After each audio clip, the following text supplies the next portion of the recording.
আসসালামু আলাইকুম প্রিয় বন্ধুরা, সবাই দেখেন এটা হলো মক্কা চেকপোস্ট।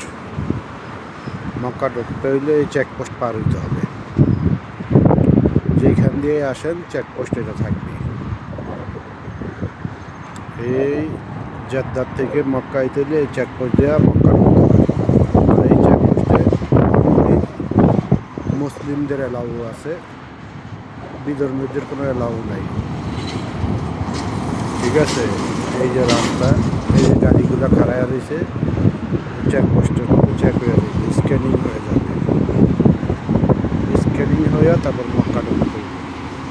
প্রতিটা গাড়ি সিরিয়ালে খাড়ায় রয়েছে, সমস্ত গাড়ি সিরিয়াল দেওয়া রয়েছে, সমস্ত গাড়ি চেক হয়ে যাবে।